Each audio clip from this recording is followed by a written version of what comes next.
ఇప్పుడు 24వ శ్లోకం. ఒకసారి జరిగినటువంటి శ్లోకాన్ని కొద్దిగా పూర్తి చేసుకుందాం. 21వ శ్లోకంలో యో యో యాం యాం తనుం భక్తః శ్రద్ధయార్చితుమిచ్చతి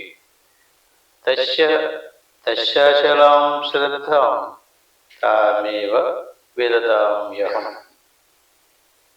అంటే ఈ శ్లోకం పోయిన వారం చాలా వివరంగా చెప్పుకోవటం జరిగింది. ఎవరెవరికి ఏ విషయం మీద ఏ రకమైనటువంటి శ్రద్ధ ఉందో, ఇంట్రెస్ట్ ఉందో దాన్ని అనుసరించి యాం యాం తనుం భక్తః అంటే తన స్వభావాన్ని అనుసరించి తన స్వరూపాన్ని అనుసరించే అతనికి శ్రద్ధ ఏర్పడుతుంది. దానికి తస్యాచలాం శ్రద్ధ తామేవ విదదామ్యహం. ఈ రకంగా వారి శ్రద్ధను అనుసరించే ఈశ్వరానుగ్రహం కూడా మనకి కలగటం జరుగుతుంది. అంచేత సతయా శ్రద్ధయాయుక్త తస్యారాధన మీయతే. వారు శ్రద్ధను అనుసరించే జ్ఞానం కానీ, యోగం కానీ, లేక పుణ్యం కానీ, మరి ఇంకోటి కానీ ఏదైనా సరే సతయా శ్రద్ధయాయుక్త తస్యారాధన మీహతే. వారు శ్రద్ధను అనుసరించే వారు చేస్తారు. వారు ఏ శ్రద్ధను అనుసరించి చేస్తున్నారో ఆ శ్రద్ధకు సంబంధించినటువంటి విషయాన్నే లభతేశ తథా కామ దాన్ని పొందుతారు. అంటే వారు ఏ విషయంలో శ్రద్ధ కలిగి అభ్యాసం చేస్తున్నారో ఆ విషయానికి సంబంధించినటువంటి జ్ఞానం, ఆ విషయానికి సంబంధించినటువంటి లభతేశ తథా కామ మయైవ వీతానిత. అంటే దానికి వీరు చేసేటటువంటి విషయాన్ని బట్టే ఆయన వేడుక ఫలితాన్ని సమకూరుతున్నాడు. ఈ రకంగా అభ్యాసం చేసేటటువంటి సాధకుడు ముందు విషయం తెలుసుకుని ప్రయత్నం చేయాలి. తెలుసుకోకుండా చేస్తే దానివల్ల ఏ మార్గం గుండా వెళ్తున్నాడో, ఏ మార్గం గుండా వెళ్తే ఏ రకమైనటువంటి ప్రయోజనం వస్తుంది అనేది తెలుసుకోకపోతే అతనికి రాదు కదా. అంచేత ముందు అతను తెలుసుకోవాలి. నేను ఈ ప్రయత్నం చేస్తున్నాను, లేదా ఈ క్రియ చేస్తున్నాను, దీనివల్ల నాకు ఏ రకమైనటువంటి ప్రయోజనం వస్తుంది అనేటువంటిది ముందు శాస్త్రం ద్వారా కానీ, గురువు ద్వారా కానీ తెలుసుకుని ఆచరించినట్లయితే దానికి సంబంధించినటువంటి ప్రయోజనాన్ని పొందుతాడు. అంచేత అలా తెలుసుకోకుండా అంతవత్తు ఫలం తేషం తద్వత్ అల్పమేధసం దేవాన్ దేవయజోయతి మద్భక్తాయంతి మామపి. ఈ శ్లోకం కూడా స్పష్టంగా పోయిన వారం చెప్పుకున్నాం. ఏమని ఇందులోని అంతవత్తు ఫలం తేషం అంటే ఏదైనా మనం ఒక క్రియ చేసాం, ఒక కర్మ చేసాము, పూజో పుణ్యమో యజ్ఞమో యాగమో, దానికి ఒక ఫలం ఉంటుంది కదా. అంతవత్తు ఫలం తేషం దానికి ఉపమానాలు కూడా చెప్పుకోవడం జరిగింది. దానికి కొలత అంటే దానికి ఎంత పూజ చేసామో, ఎంత పుణ్యం చేసామో అంత ఫలితం మనకు వస్తుంది అన్నమాట. ఇప్పుడు ఆ ఫలితాన్ని మనం అనుభూతి ఏమవుతుంది, అయిపోతుంది. ఇప్పుడు మనం క్లాసులో ఏదైనా ఒక పదార్థం తయారు చేసి తాగుతున్నాం అనుకుంటే, తయారు చేసుకోవడం చాలా శ్రమ పడటం. దాన్ని ఏమంటారు? ఏ పాయసమో తయారు చేసాం, దాన్ని ఏమంటారు? కర్మ అంటారు. తయారు చేయడం.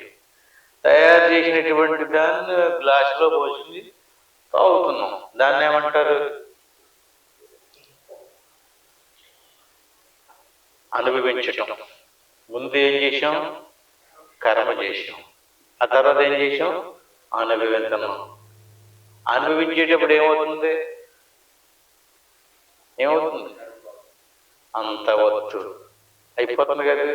ముందు కర్మ చేసాం, కర్మకు ఫలితం ఏర్పడింది, ఆ ఫలితాన్ని అనిపించడం వల్ల అయిపోతుంది.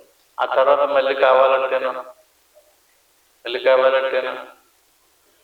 కర్మ చేయాలి. అంటే మళ్ళీ కావాలంటేనా మళ్ళీ కర్మ చేయాలి. దీన్ని అంతవత్తు. మనం చేసేటటువంటి లోకంలో ఏ కర్మలు అయినప్పటికీ కూడా వాటికి అంతం ఉంది, అనంతం కాదది. మరి మోక్షకము అలాగే అంతం లేదు దానికి. మన కర్మల ద్వారా, క్రియల ద్వారా చేసేటటువంటి ఎన్నటికీ కూడా అంతం ఉంది, దానికి ఒక కొలత ఉంది. ఆ కొలత ఉండడం వల్ల దాన్ని అనుభవించి స్వర్గం వచ్చింది. స్వర్గం వచ్చేసినంత మాత్రం చేత గొప్పడైపోలేదు.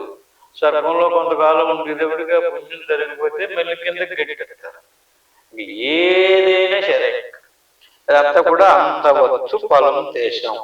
ఫలం అంటే చేసినటువంటి కర్మ యొక్క ఫలితాన్ని ఫలం అంటారు. అనుభూతి ఇలాంటి ఎవరు చేస్తారు? ఈ అనుభూతి అయిపోయి ఇలాంటి కర్మఫలాన్న కోసమే మనుషులు చేస్తున్నారు కదా. ఎలాంటి వాళ్ళు చేస్తారు అంటున్నాడు. ఎలాంటి వాళ్ళు? అల్పమేధసం. అల్పమేధస్సు అంటే ఏంటి? బుద్ధి వికసించలేదు. అల్పం అంటే తక్కువ తెలివి ఉంది, తక్కువ మేధస్సు ఉంది. అంటే తక్కువ మేధస్సు ఉండడం వల్ల తక్కువ మేధస్సు ఉన్నటువంటి వాళ్ళు అనంతమైనటువంటి ఫలితం కలిగేటటువంటి విషయం ఉండినప్పటికీ కూడా దాన్ని తెలియకపోవడం వల్ల తక్కువ ఫలితంతో కూడుకున్నటువంటి క్రియలతోటి సరిపెట్టేసుకుంటారు. చిన్నపిల్లలకి ఏం కావాలి? చిన్న దాంతో సంతృప్తి పడిపోతుంటారు. మనం కూడా అలాగే చిన్న దాంతో సంతృప్తి పడిపోతున్నాం అన్నాడు.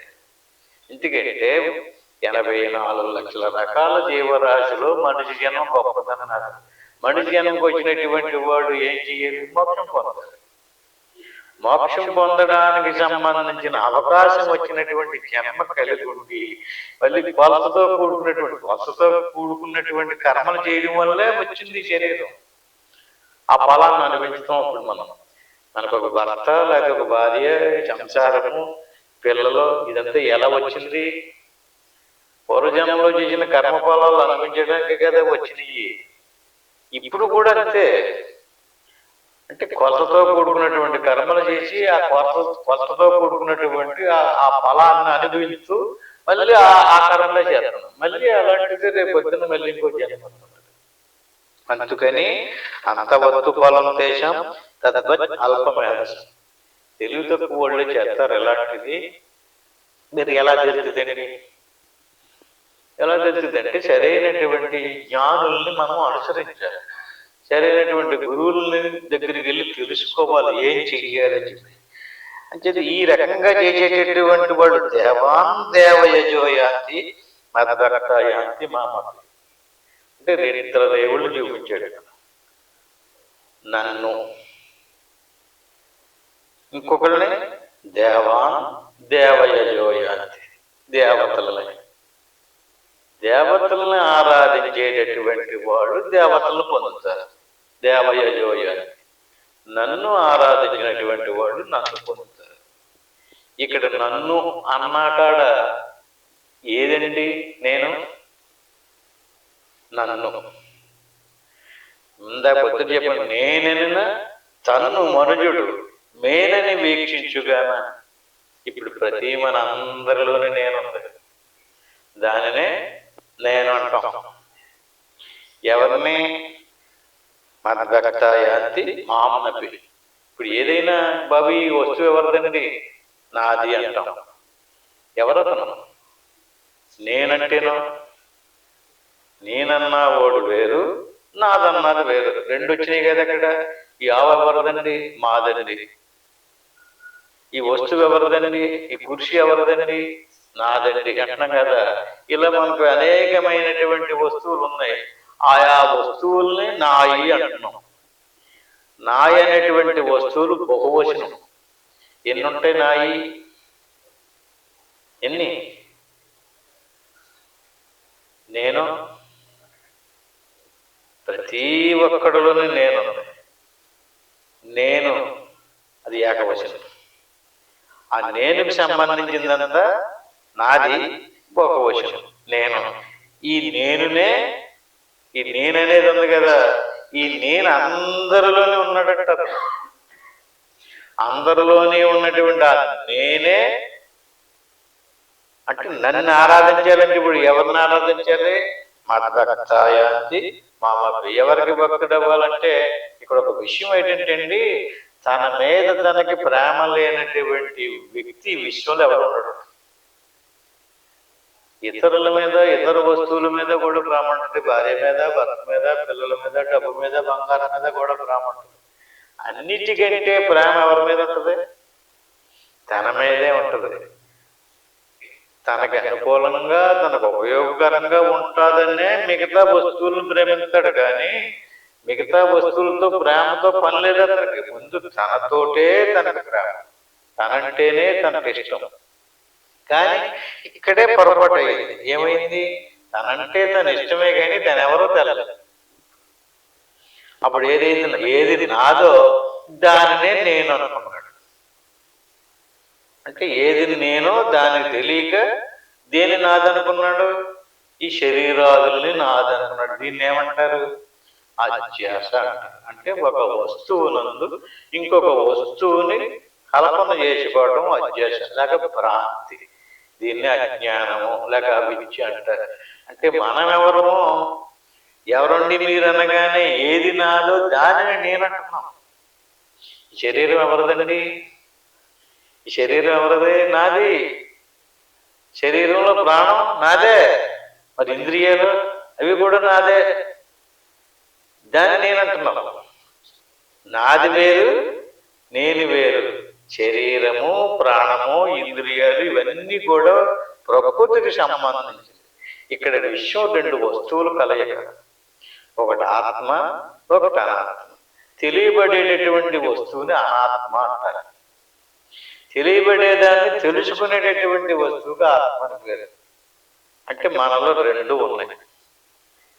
ఈ రెండింటిని మనం ఇప్పుడు ఎవరో ఒక వ్యక్తిని పట్టుకుని తెలుసుకోవడం కాదు, ఎవరి మట్టికి వాళ్ళే మీలో మిమ్మల్ని మీరు తెలుసుకోవడానికి ప్రయత్నం చెయ్యాలి.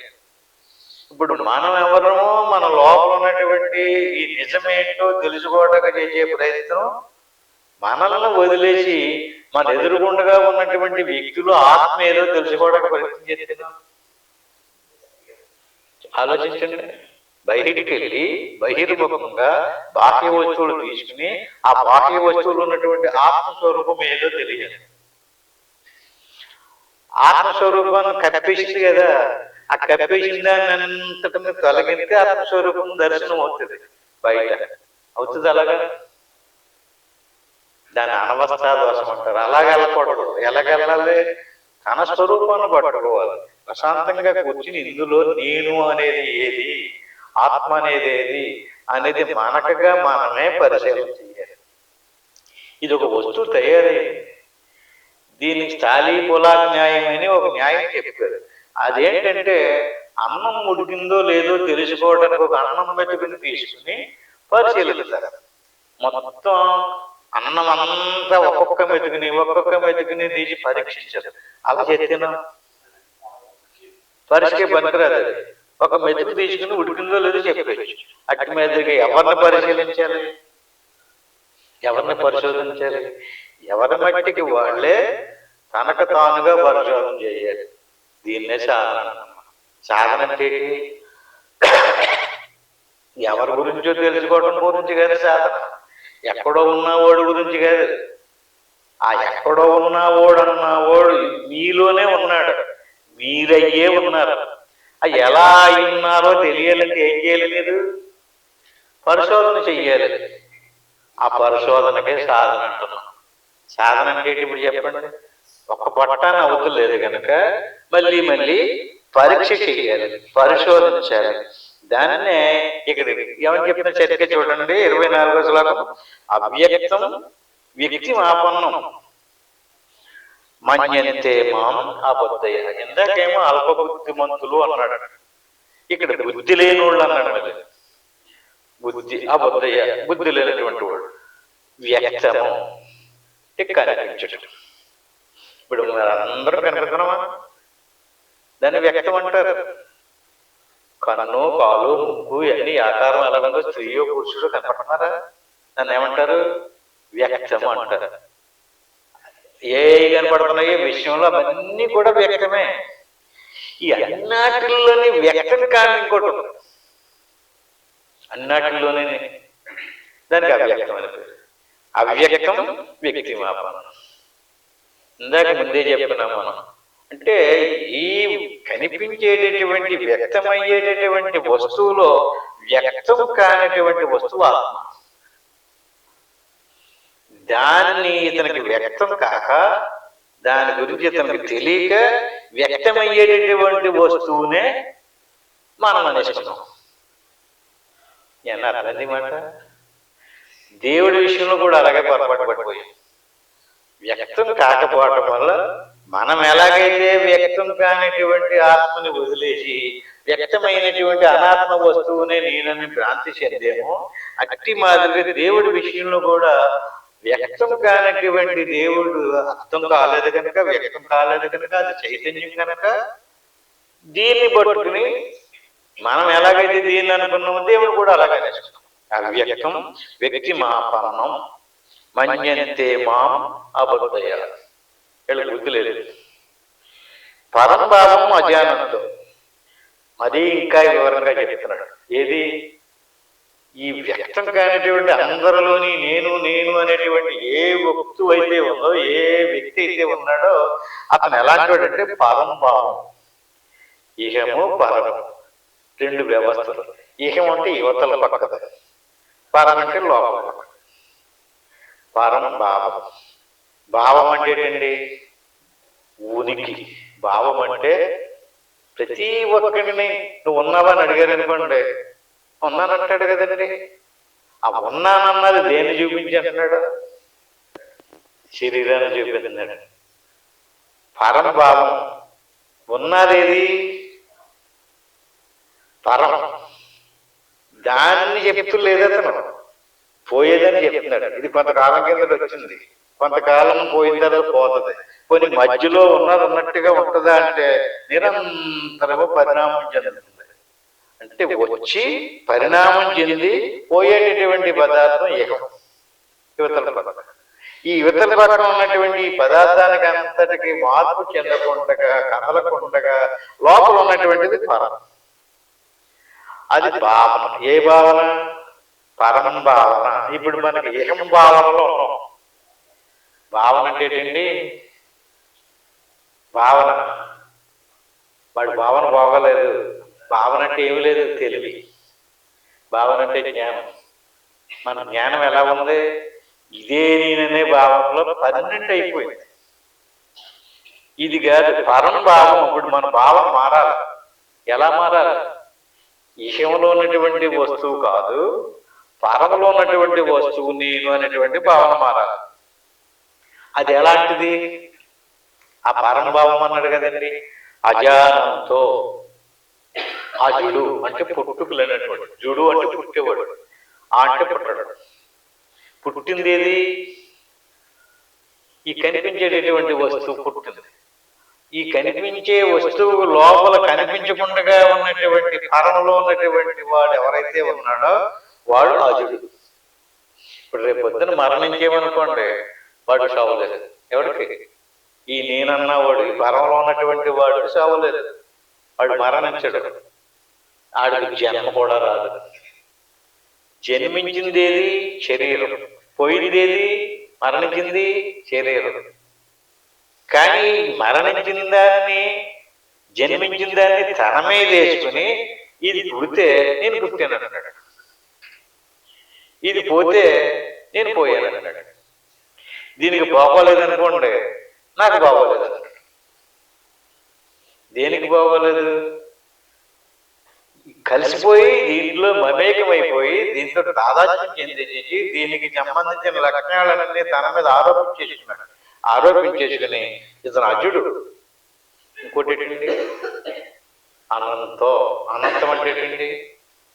సావడం. పుట్టుక లేనటువంటి వాడు, సావు లేనటువంటి వాడు దేవుడు. ఆ దేవుడే అందరిలోనే ఉన్నాడు.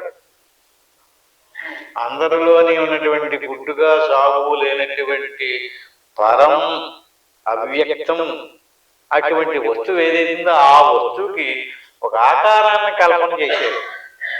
దేనికి? ఇప్పుడు చెప్పండి. వ్యక్తం కానటువంటి అవ్యక్త స్వరూపమైనటువంటి జ్ఞాన స్వరూపమైనటువంటి ఆత్మస్వరూపానికి ఒక ఆకారం కల్పన చేసేది. అంటే వస్తువు పోతూ పుట్టి చనిపోయేటటువంటి ఆకారాన్ని దానికి కల్పన చేసేది. దాన్ని దేవుడిని ఆరాధిస్తారు. ఈ రకంగా మమా అవ్యయం అనుత్తమం.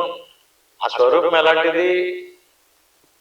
ఉత్తమమైనటువంటిది, వ్యయము తరుగు లేనటువంటిది, మొక్కలవ్వదు, చెక్కలవ్వదు, తరగదు, పెరగదు, ఎప్పుడూ ఒకేలా ఉంటుంది.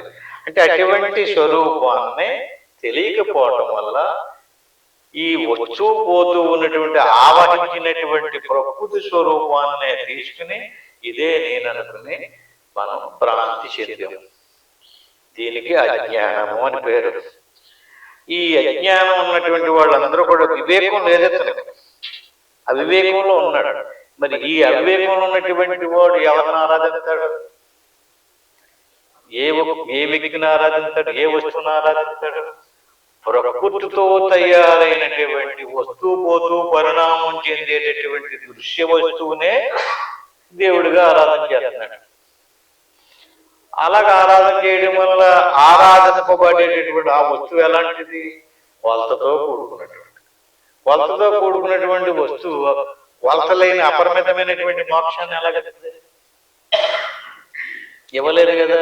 అంటే ఏ వ్యక్తినైతే నువ్వు కొలతతో కూడుకున్నటువంటి వ్యక్తిగా ఆరాధించావో అప్పుడు ఆయనే ఆ కొలతతో కూడుకున్నటువంటి వ్యక్తిగా నీ భావాన్ని అనుసరించి, నీ గుణాన్ని అనుసరించి, నీ స్వభావాన్ని అనుసరించి నీకు కొలతతో కూడుకున్నటువంటి ఫలితాన్ని ఎత్తాడు. ఆ ఇచ్చివ్వడం ఎంతకని ఆయనే ఇవ్వాలి. మోక్షాన్ని ఇవ్వాలంటే అలాగే వెళ్ళాలి. నీకు అక్కలేదు, నాకు ఈ చిన్న గ్లాస్ చాలు, చిన్న చెంచాడు చాలంటే మళ్ళీ ఇచ్చివాడు కూడా ఆయన.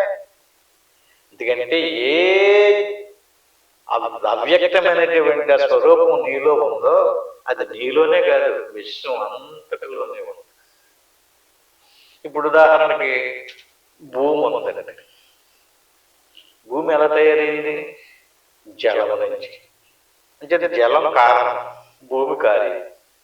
జలం ఎలా వచ్చింది? పరిశోధన కొంత అలాగా వెళ్దాం. అగ్ని నుంచి. అగ్ని ఎక్కడి నుంచి వచ్చింది? వాయువు నుంచి. వాయువు ఎక్కడి నుంచి వచ్చింది? ఆకాశం నుంచి. ఆకాశం ఎలాగొచ్చింది? ఇప్పుడు ఈ భూమి, జలము, అగ్ని, వాయువు, ఆకాశం అన్నాం కదా, వీటికి ఏం పేరు? పంచభూతాలు అని పేరు. ఇప్పుడు మనం భూమి మీద నివాసం ఉన్నాం కదా, పంచభూతాలతో కూడుకున్నటువంటి వస్తువులు ఏమేమైతే ఉన్నాయో ఈ వస్తువులన్నీ పాంచభౌతికము అని పేరు. పాంచభౌతికమైనటువంటి ఇప్పుడు మనిషే కాదు, పశువే కాదు, జంతువే కాదు, చెట్టే కాదు, పొట్టే కాదు, ఏ వస్తువైనా సరే ఒక ఆకారం ఉందంటే ఆ ఆకారం అంతా కూడా పంచభూతాలతో తయారయ్యేది. భూగోళం ఈ 5 ఉంటాయి. చంద్రుడు, సూర్యుడు, గ్రహాలు, నక్షత్రాలు, అన్నిటిలోని 5 ఉంటాయి. పంచభూతాలు 5. ఈ పంచభూతాలతో తయారైనటువంటి పరికరం లోపల ఇంకా ఏముంది? సూక్ష్మభూతాలు ఉన్నాయి. ఆ సూక్ష్మభూతాలకు లోపల ఏముంది? దేంతో తయారైంది? వేదాలు చెప్పినవి మనకి. ఎలా తయారైంది వస్తువు? ఈ ప్రపంచం. దీన్ని విశ్వము అంటున్నాం మనం, ప్రపంచము అంటున్నాం. విశ్వం ఎలా తయారైంది? ఇంకా పంచభూతాలతో తయారైంది. పంచభూతాలు ఎలాగొచ్చినాయండి? పంచభూతాలు ఎలాగొచ్చినాయి అంటే తన్మాత్రల నుంచి వచ్చినాయి అన్నారు. వాటిని సూక్ష్మభూతాలు అంటారు. తన్మాత్రలు అంటే శబ్ద, స్పర్శ, రూప, రసగంధాల నుంచి పంచభూతాలు ఏర్పడ్డాయి. బాగానే ఉందండి. అయ్యి ఎలాగొచ్చినాయండి? అయ్యి ఎక్కడి నుంచి వచ్చినాయి?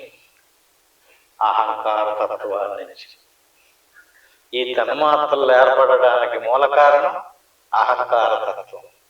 అహంకార తత్వం ఎలాగొచ్చింది? ఎక్కడి నుంచి వచ్చింది?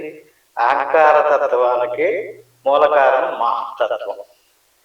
మహత్తత్వానికి మూల కారణం అవ్యక్త తత్వం. ఈ అవ్యక్త తత్వానికి మూల కారణం శబల బ్రహ్మం. దానికి మూల కారణం శుద్ధ బ్రహ్మం. ఈ శుద్ధ బ్రహ్మానికి ఆత్మ అని పేరు. అదేంటండి శుద్ధ బ్రహ్మం అనాలి కానీ ఆత్మని ఎందుకన్నారండి? అటువంటి శుద్ధ బ్రహ్మమునకు ఈ అవ్యక్త మహద్ అహంకార తత్వాలతో, శబ్ద తన్మాత్రలతో, పంచభూతాలతో ఒక ఆవరణ దాని చుట్టూరు వ్యాపించడం వల్ల ఆ లోపల ఉన్నటువంటి శుద్ధ బ్రహ్మాన్ని మరుగుపరుస్తుంది. అలా మరుగుపరచబడినటువంటి ఆ శుద్ధ బ్రహ్మమునకు వ్యష్టి సమిష్టిని రెండు విభాగాలైంది ప్రకృతి. ఆ సమిష్టి ప్రకృతి లోపల ఉన్నటువంటి ఆ శుద్ధ బ్రహ్మానికి పరమాత్మ అని పేరు. వ్యష్టి లోపల ఉన్నటువంటి ఆ శుద్ధ బ్రహ్మానికి ప్రత్యేగాత్మ అని పేరు. ఇందులో వ్యష్టేది సమిష్టేది? మనం వ్యష్టి, మిగతాదంతా సమిష్టి. నీ వ్యష్టిలో ఉన్నటువంటి ప్రత్యేగాత్మను తెలుసుకుంటే ఈ శుద్ధ బ్రహ్మాను తెలుసుకున్నట్టే. ఇతను అజుడు, పుట్టుకు లేనటువంటి వాడు. అంచేత అందరిలోనే ఉన్నటువంటి వాడిని తెలుసుకునే శక్తి నీకు ఇవ్వలేదు. నీలో ఉన్నటువంటి వాడిని నువ్వు తెలుసుకోగలవు. నేనున్నానన్నటువంటి ఆ ఎరుకుని పట్టుకోవాలి, ఆ జ్ఞానాన్ని పట్టుకోవాలి. చూడండి, నువ్వు దేనితోటి మాట్లాడావు? వాక్కుతో. వాక్కు నువ్వు కాదు, వాక్కు నీ చేతిలో ఉంది. దేనితోటి చూసావు? కంటితోటి. దేనితోటి విన్నావు? చెవుతోటి. చూడండి, దేనితోటి నడిచావు? కాళ్ళతోటి. దేనితోటి ఇచ్చుకున్నావు? చేతులతోటి. అంటే ప్రతి పనికి కూడా ఒక పరికరం. ఎన్నాటికి లోపల ఉన్నవాడు ఉన్నాడు కదా, అతనెవరు? నేను. నా కన్ను, నా చెవు, నా కాలు, నా మనసు, నా బుద్ధి, నా ఇంద్రియాలు, నా ప్రాణాలు. ఇవన్నీ ఎవరయ్యండి? ప్రాణాలు కానీ ఇంద్రియాలు కానీ ప్రతి వస్తువులు నాయి నాయి. ఈ నాయి నాయి అనేటువంటి వస్తు సముదాయం అంతా ప్రకృతి. దీనికి అనాత్మ అని పేరు. ఆత్మ కాదు, పరమాత్మ కాదు, బ్రహ్మము కాదు, దేవుడు కాదు. అలాగని చెప్పేసి ప్రకృతితో తయారైనటువంటి పరికరాలు ఉన్నాయి కదా, ఈ పరికరాలన్నీ ఒక రకం కాదు. ఒక్కో పరికరానికి ఒక్కో ప్రకాశం ఉంది. కన్ను ఉందండి, కంటిలో ప్రకాశం ఉంది, రూపాన్ని తెలుసుకుంటుంది. రూపాన్ని తెలుసుకుంటుంది కదా అని చెప్పేసి కన్ను ద్వారా తెలుసుకున్నటువంటి దానిని చెవి ద్వారా తెలుసుకోగలం. చెవి ద్వారా తెలుసుకునేటటువంటి దాన్ని ముక్కు ద్వారా తెలుసుకోగలం. ముక్కు వాసన గ్రహిస్తుంది, నాలుగు రుచిని గ్రహిస్తుంది. అంటే ఒక్కొక్క ఇంద్రియం ఒక్కొక్క విషయాన్ని తెలుసుకుంటుంది కనుక ఆ విషయాన్ని తెలుసుకోవడానికి ఆ ఇంద్రియం గొప్పదే. అట్టి మాదిరికి వ్యష్టిలో ఉన్నటువంటి ఒక్కొక్క విషయాన్ని తెలుసుకోవడానికి ఒక్కొక్క ఇంద్రియాన్ని ఎలాగా తయారు చేయాలో అట్టి మాదిరిగా సమిష్టిలో ఉన్నటువంటి వాళ్ళకి దేవతలు అని పేరు.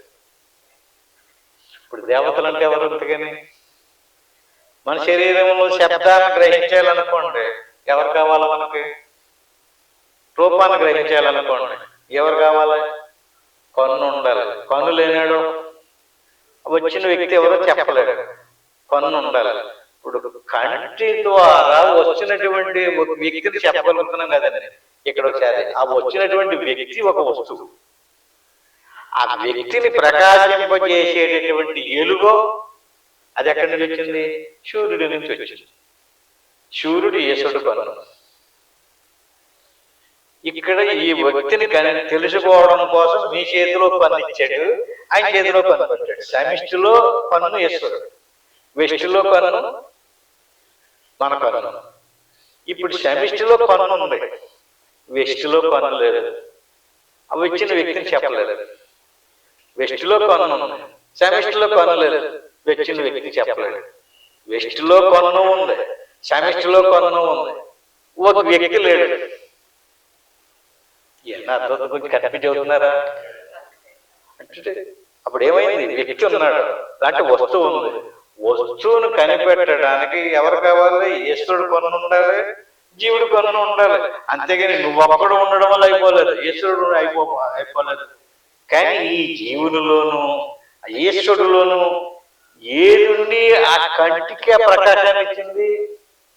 నీ కంటికి ఆ ప్రకాశం ఎక్కడదే? ఆత్మదే. సూర్యుడిగా ప్రకాశం ఎక్కడదే? పరమాత్మదే. అంటే ఏమర్థమైంది ఇక్కడ? మనం దేన్ని తీసుకుంటున్నాం? వస్తువునే తీసుకుంటున్నాం. కానీ ఆ వస్తువుని ప్రకాశింపజేసేటటువంటి ఎలుగు ఆత్మదే. అందరిలోనే ఉంది, ప్రతి వ్యక్తిలోనే ఉంది. ఆ ప్రకాశంతో సమస్తము గ్రహించగలుగుతున్నాం.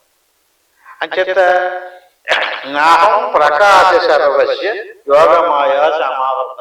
చూడండి ఆ తర్వాత శ్లోకం.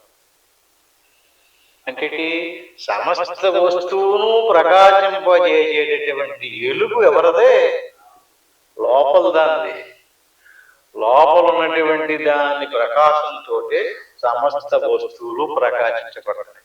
ఏంటంటే మనకి బుద్ధి బలం వికసించకపోవటం వల్ల ఈ ప్రకాశించేటటువంటి వస్తువుని వదిలేసి ప్రకాశించబడేటటువంటి వస్తువుని పట్టుకుంటాం. తెలుసుకునేదాన్ని వదిలేసి తెలియబడేదాన్ని పట్టుకుంటాం. ఈ తెలియబడేదాన్ని పట్టుకోవడం వల్ల ఇది కొలుతుంది. ఇది పుట్టుక పోయిందనుకోండి, మళ్ళీ కొత్తగా రావాలి, మళ్ళీ పుట్టుకు రావాలి. కొంతకాలం పరిణామం చెందిన పరిచయం అయిపోతుంది. గ్లాసులో పదార్థం తరిగిపోయినట్టుగా జీవితం కూడా అరిచిపోతుంది. జీవితం కడగంట ఉండదు. మరి పెద్ద పెద్ద మహారాజులు, చక్రవర్తులు పుట్టారండి, సామ్రాజ్యాలు స్థాపించారు, పెద్ద పెద్ద మతాలు స్థాపించారు, పెద్ద పెద్ద దేవాలయాలు నిర్మించారు. ఏరియాళ్ళందరూనే ఎక్కడ పోయారు? జాడ లేదు, జవాబు లేదు. వాళ్ళు ఏమన్నా తెలుగు తక్కువ ఎంతంత గొప్పవాళ్ళు అండి, ఏమైపోయారు వాళ్ళు? మనమెంత అందులోని? మనది కూడా అంతే. ఆ పోయినోడల్లా మళ్ళీ తిరిగి రావాలి. తిరిగి రాకుండా ఉండాలంటే ఇంక ఇప్పుడు ఇది చెప్పినటువంటి ప్రకాశాన్ని గుర్తించారు. అది నాకు తెలియబడటం లేదు అంటున్నాడు. చాలా క్లియర్ గా చెప్తున్నాడు. ప్రకాశ వస్తువు అది, తెలుసుకునే వస్తువు. ఈ తెలుసుకునేటటువంటి, తెలియబడేటటువంటి సమస్తం ఎలా తెలియబడుతుంది నీకు? ఆ తెలుసుకునేవాడు అందులో ఉండడం బట్టి. నువ్వు లేకపోతే నీకు తెలదు. అంచేత నువ్వు ఎలా నేరుగా తెలుసుకోవటం లేదు. ఒక్కొక్క ఇంద్రియం ద్వారా ఒక్కొక్క విషయాన్ని తెలుసుకోవడం, ఒక్కొక్క విషయాన్ని తెలుసుకోవడానికి ఒక పరికరాన్ని పెట్టాడు మనలో. ఇది కర్ణాలు అంటారు. ఈ రకంగా నాహం ప్రకాశ సర్వస్య యోగమాయ సమావృత. సమస్తాన్ని ప్రకాశింపజేసేటటువంటి ఆ ప్రకాశం తెలియకపోవటానికి మూల కారణం మాయ. దీనికి యోగమాయ అని పేరు పెట్టాడు. యోగమాయ సమావృతం. మూడోయం నాభిజానాతి లోకో మామజ అవ్యయం. ఇప్పుడు మనం బహిర్ముఖంగా వస్తువులు చూస్తున్నాం. వస్తువులను చూసేటప్పుడు భ్రాంతి కలిగి ఉంటాయి. వస్తువులు అన్ని ఒకలాగా ఉండవు. కొంతమంది అందంగా ఉంటారు, కొంతమంది జుగుప్షకరంగా ఉంటారు, కొన్ని రుచికరమైన వస్తువులు ఉంటాయి, కొంచెం సువాసన కలిగించే వస్తువులు ఉంటాయి. అన్ని ఒకలాగా ఉండవు కదా. రకరకాల వస్తువులతో కూడుకుని ఉంటే బయటకు చూసేటటువంటి వస్తువులన్నీ కూడా. ఈ రకమైనటువంటి బహిర్ముఖంగా చూసేటటువంటిది అజ్ఞానం, అవిద్య, అనాత్మ చూస్తున్నాం మనం. లోపలకు చూడాలి. లోపలగా చూసినప్పుడు అంతరముఖ వద్దుతో లోపలగా చూసేటప్పుడు లోపల ఉన్నటువంటి వస్తువుని మనకి తెల్లనివ్వకుండా చేసేది యోగమాయ. మాయ రెండు రకాలు, ఆసురీ ప్రకృతి, దైవీ ప్రకృతి అంటారు. అంటే మనం అంతరముఖ వద్దుతో సాధన చేస్తున్నాం కదండి.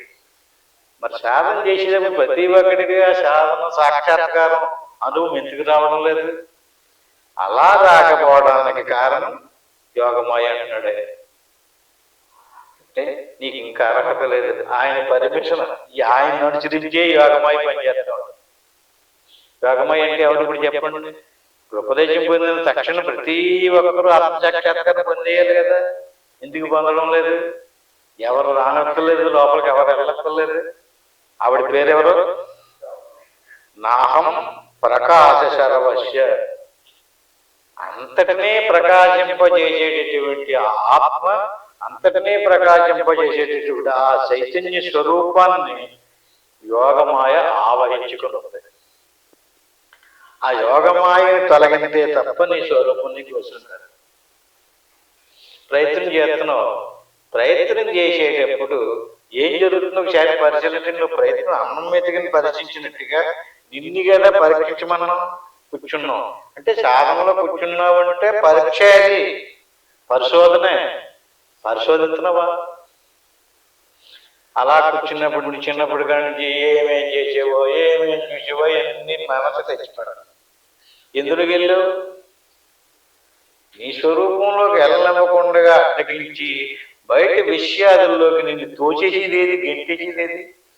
ఏదైనా వస్తువును ఒక బెండు పట్టుకెళ్ళి నీటిలో ముంచేమనుకోండి, పట్టుకుని ముంచి పట్టుకున్న చేప ఉంటుంది. అది చెయ్యి తీసేస్తేనా వెంటనే పైకి తేలిపోతుంది. అట్టి మాదిరిగా మనం లోపలికి అణిసి పెట్టాలి, కొంతసేపు నొక్కి పెట్టాలి. ఉండడం లేదు, ఏమైపోతుంది, తేలగొట్టేస్తుంది. అంటే అలా తేలగొట్టేటటువంటి గుణం దానికి ఉంది. ఇది ఎలాగెందుకుంది దానికి? ఈవిడి ఈశ్వర అనుగ్రహంతో పనిచేస్తుంటారు. ఎవరికైతే ఈశ్వరుడికి ఆ జీవుడి మీద ప్రీతి కలిగిందో వాటికి యోగమాయ దారి. ఎవడికి ఈశ్వర అనుగ్రహం కలగలేదో వాటికి అవకాశం ఉంది. ఇంతకీ మధ్యలో ఇవి పోలీసు ఒక్కలాంటిది అన్నమాట. ఈవిడి మనల్ని ఎల్లనెత్తలేదు. ఎల్లనివ్వడం లేదంటే ఇప్పుడు మనమే అయ్యయ్యో అంటే నేను ఎట్టడం లేదన్నమాట. ఈ అమ్మవారికి నన్ను దేవుడి దగ్గరికి వెళ్ళనెత్తలేదు, దేవుడిని తెలుసుకొనెత్తలేదని ఎవరు తెలుసుకోవాలి? నువ్వే తెలుసుకోవాలి. అంటే ఈవిడిని ఆరాధించి ఈవిడి జాలి కలిగి దయగలిగి రాబాబు తీసుకెళ్తుందా? ఈశ్వరుని ఆరాధించాలి. ఈశ్వరుని ఆరాధించాలని ఈశ్వర అనుగ్రహం ఎలాగొస్తుంది? విచిత్రం ఏంటంటే అండి, ఈశ్వరుడు అందరిలోనే ఉన్న ఆత్మ. అంచేత ఈ విశ్వంలో ఉన్నటువంటి జీవరాశికి నీవు ఉపకారం చెయ్యాలి, సహాయం చెయ్యాలి, పరోపకారం చెయ్యాలి. ప్రతి ఒక్కడిని కూడా ప్రీతితో చూడాలి, అహంకారంతో చూడకూడదు, రాగద్వేషాదులతో చూడకూడదు. మనం ఎలా చూస్తున్నాం? ఒకడు ఏదన్నా బాగుంటే ద్వేషిస్తున్నాం. ద్వేషించడం వల్ల నీ లోపల ఉన్నవాడు కోపడుతుంది. లోపల ఉన్న దేవుడిని కాదు కదా నువ్వు ద్వేషించని, పక్కింటామని కదా ద్వేషిస్తా, ఆ ఇరిగావని కదా, పొరుగావని కదా. ఆడేదో సుఖంగా జీవించుంటే నువ్వు ఎందుకు అసూయపడ్డావు? ఎందుకు ఈర్ష వచ్చింది? ఎందుకు ద్వేషం వచ్చింది? అలా ద్వేషం అంటే ఈయనకేం పోయింది, ఈయనకి ఎందుకు కోపం వస్తుంది? విషయం ఎవరు వెళ్ళలేదు ఇక్కడ. ఈశ్వరానుగ్రహం కలగడానికి ఈశ్వరుడు అందరిలోనే ఉన్నటువంటి ఆత్మ కనుక లోపల ఉన్నటువంటి ప్రతి ఒక్కరి మీద మనం ప్రీతి కలిగి ఉండాలి, దయ కలిగి ఉండాలి. దాన్ని భూత దయ అంటారు. అహింస, హింస చేయకూడదు, అపకారం చేయకూడదు, ఉపకారమే చెయ్యాలి. నీ బ్రతుకు నువ్వు బ్రతుకుతూ ఇతరులకి నీ వీలుంటూ ఉపకారం చేయలేకపోతే తీయకపోతే ఇంట్లో కూర్చో, అపకారం మాత్రం చేయకూడదు. ఈ రకంగా చేస్తే ఈశ్వరానుగ్రహం కలగదు. ఎవరికి ఈశ్వరానుగ్రహం కలిగిందో ఆవిడికి యోగమై పట్టగలదు. ఇక్కడ మార్చకపోతే అక్కడ ఆవిడ మారదు. నాహం ప్రకాశ సర్వస్య యోగమాయ సమావృత మూడోయం నాది జానాతి. మూర్ఖులకి తెలియటం లేదు. ఎందుకంటే నాకైతే మాత్రం చాలా గొప్పగా విగ్రహానికి పూజలు పునస్కారాలు చేసేస్తున్నారు, కానీ ఆ పక్కన ఉన్నవాడిని అడిచేస్తున్నాడు, వాడిని కించిపరుస్తున్నాడు. ఈర్ష్యతోటి, అసూయతోటి, ద్వేషంతోటి చేసేదంతా ఎవరిని చేస్తున్నాడు? ఆడేమనుకుంటున్నాడంటే ఎవరినో చేస్తున్నాను, ఎవరినో ఎదగనకుండా చేసేస్తున్నాను అనుకుంటున్నాడే, కానీ అది ఈడికే చుట్టుకుంటుందని ఈడికి తెలియదు. అంటే ఈ రకమైనటువంటి స్వభావాన్ని ఎవడైతే మార్చుకోడో వాడికి ఈశ్వరానుగ్రహం కలగదు. ఎవడికి ఈశ్వరానుగ్రహం కలగలేదో వాడికి యోగమై తగ్గదు. లోకోయం మా మధ్యం అవ్యయం. వ్యయం కానిటువంటి పుట్టుకులేనటువంటి ఆ సనాతనమైనటువంటి స్వరూపాన్ని ఎవరు సాకరిస్తారు? యోగమై అంటే ఎవరు చెప్పండి? అంతరముఖ ఒత్తితో మనం లోపలికి తిరిగి సాధన చేసేటప్పుడు ఎవరు మనసు దారిచ్చిందో, ఎవరి మనసు లోపలికి వెళ్ళడానికి అవకాశం ఇచ్చిందో, ఎవరి మనసు ఆగిందో, ఎవరి శ్వాస ఆగిందో. శ్వాస మనసు ప్రకృతి స్వరూపం. ప్రకృతి స్వరూపమే తప్పుకోవాలి. ప్రకృతి స్వరూపం తప్పుకోకపోతే మన స్వరూపం ఎలా తెలుస్తుంది? అటువంటి ప్రకృతి స్వరూపంతో కూడినటువంటి మన ఒక స్వభావం కలగను. పై శ్లోకాల్లో చెప్పారు. ఎలాంటి స్వభావం? ఏయో ఫలితాన్ని కోరి, ఏ ఉపకారాలు కోరి మనం ఏం చేస్తున్నాం? యో యో యాం యాం తం భక్త శ్రద్ధయాచితం ఇచ్చిది. ఒక వ్యక్తిని అనుకున్నాడు అతను. దేవుడు కూడా అలాగే ఒక వ్యక్తిగానే భావన చేశాడు. ఎలాంటి ఆరాధన చేస్తున్నాడు అతను? తను భక్త, తన శరీరం మీద ప్రీతి ఉంది. దేవుడికి కూడా అలాంటి ఒక శరీరాన్ని కల్పన చేశాడు. దాని మీద ప్రీతితోటి ఆరాధన చేస్తున్నాడు. మంచిదే. శ్రద్ధ, ఆ శ్రద్ధను అనుసరించే ఇతనికి ఏది జరిగినా విశ్వమంతా ఈశ్వర స్వరూపమే. విశ్వంలో ఉన్నటువంటి జీవరాశులన్నీ ఈశ్వర స్వరూపమే. అన్నిటిలోని ఉన్నది అతనే. ప్రతి వ్యక్తిలోనూ ప్రతి వస్తువులోనూ తయారైనటువంటి పదార్థం అంతా పంచిపోతాలతో తయారైంది కదా. మనిషేనా? దేవతలు, దేవుళ్ళు అందరికీ ఒక ఆకారాలు ఉన్నాయా? ఎక్కడయ్యా ఆకారాలు? అవన్నీ ఈ ప్రకృతితోటి తయారైనటువంటిదే. ఈ ప్రకృతి లోపల ఉన్నటువంటి పదార్థం పరమాత్మ స్వరూపాన్ని కనిపెట్టాలి. అప్పుడు ఆట పట్టు మాయ అయిపోద్ది.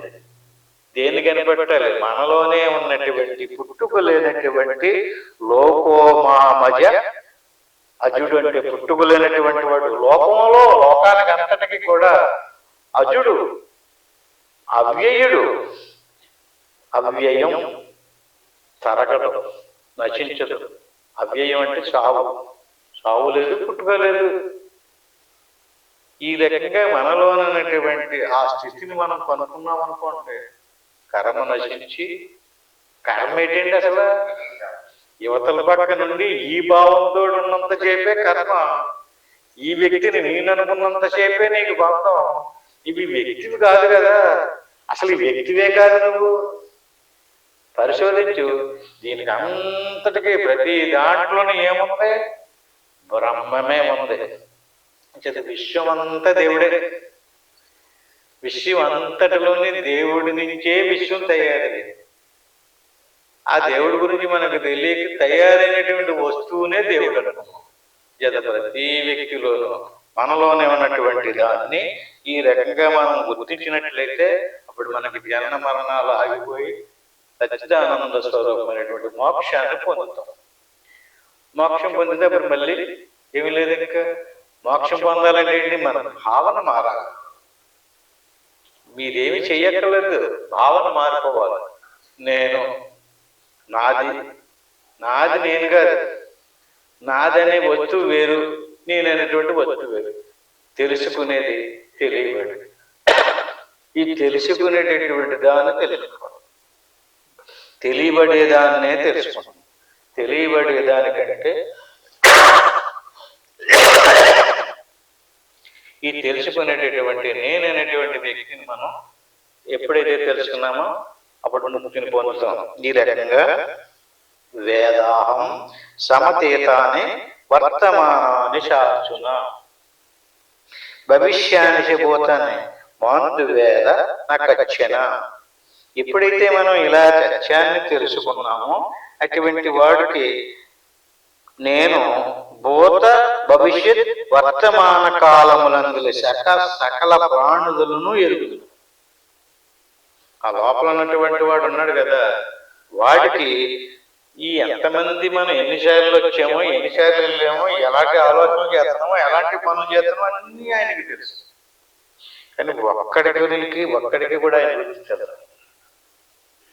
పైగా ఎక్కడున్నాడు అతను? అందరి హృదయంలోని నేను అంటూ తనలోనే ఉన్నాడు. కానీ ఒక్కడు కూడా నన్ను తెలుసుకోవడం బయటికి ఎత్తలేదండి. శ్లోకాన్ని చాలా దగ్గర చూడండి. మరి ఎంత పెద్ద గుళ్ళు కట్టి ఎంత అడవడి చేసేస్తున్నాం, ఎంత పూజలు చేసేస్తున్నాం. వేదాహం సమతేత అని వర్తమానాన్ని చేస్తున్నాం. ఆయనకంతా తెలుసు. సృష్టి ఎలా ఏర్పడిన అంతే కదా. ఇదంతానే ఈ పంచభూతాలతో, పంచతన్మాత్రలతో, అవ్యక్త మహదహంకార తత్వాలతో ఏర్పడినటువంటి విషయాన్ని అంతటికి మూలకారకుడు ఆయనే కదా. ఆయనకి అంతా తెలుసు. కానీ వీళ్ళందరూ ఒక్కడో సిద్ధాంతులు, వేదాంతులు, జగద్గురువులు, పీఠాధిపతులు, మఠాధిపతులు ఒక్కడిని పలానా ఒడికి తెలిసాను అనుకోలేదు. వీళ్ళంతటా ఊహతోటి, వీళ్ళొకటి తెలుగుతోటి, భ్రాంతితోటి ఒక్కొక్కడు ఒక్కొక్క దేవుణ్ణి కల్పన చేసుకుని ఒక్కొక్క మతాన్ని తయారు చేసుకుని వివిధ శాఖోపశాఖలుగా పెద్ద చేసేసారు. చేత ఒక్కడికి కూడా భవిష్యానికి పోతుంది మాంతు వేద నాకు అని నా గురించి మాత్రం ఒక్కడో తెలియదు, కానీ నేను సృష్టించిన వస్తువును మాత్రం తెలుసుకుంటున్నాను. అందరికి అదే పని. ఆయన సృష్టించినటువంటి వస్తువు మీదే ప్రీతి. విష్ణుమూర్తి మీద ప్రీతి లేదు, లక్ష్మీదేవి మీదే ప్రీతి. లక్ష్మీదేవి వచ్చేయాలి, ఇంట్లోకి వచ్చేసి కూర్చుని వెళ్ళకూడదు. ఇంకా మనకు అసలా బంగారం మొత్తం కురిపించేయాలి అంతే. ఇంకా చెప్పి కూడా అందరూ కూడా ఎలా చెప్తున్నారు, మీకు ఇది కానీ చేస్తే ఇంకా మీ ఇంట్లో డబ్బు పట్టుకుని వదలదో, లక్ష్మీదేవి వచ్చేసి మీ ఇల్లు పట్టుకుని ఇతరులకు వెళ్ళమన్నా కూడా పోదని చెప్తున్నారు కదండి. ఈ మంత్రం చదువుకోలేదు, ఈ పూజ చేసి ఇచ్చేసి దేవుడిని పట్టుకోమని చెప్పలేదు.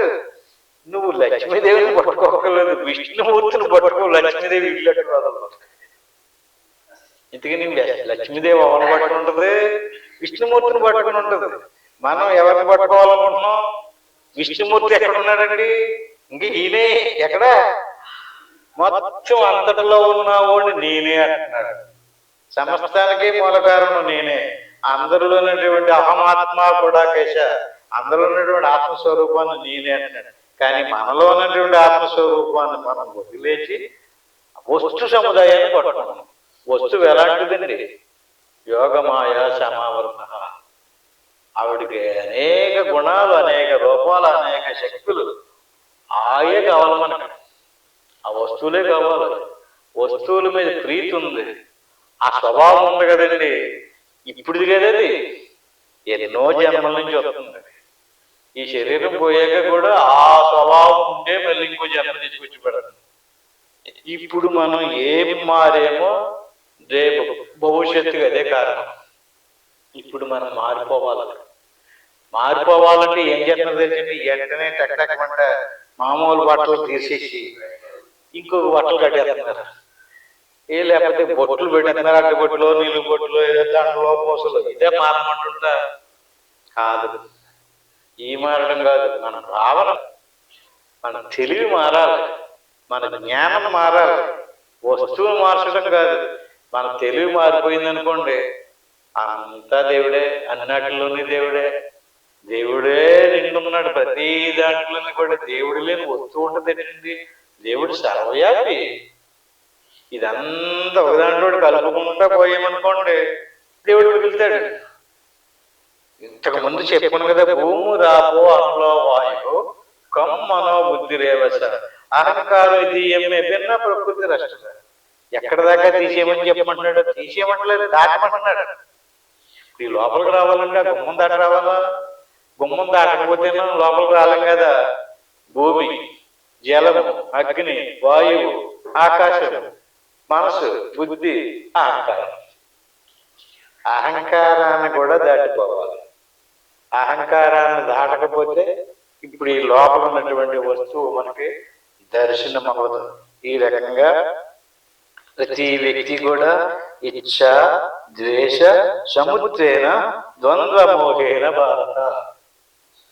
వీడి తెలివే వీడి బంధించింది.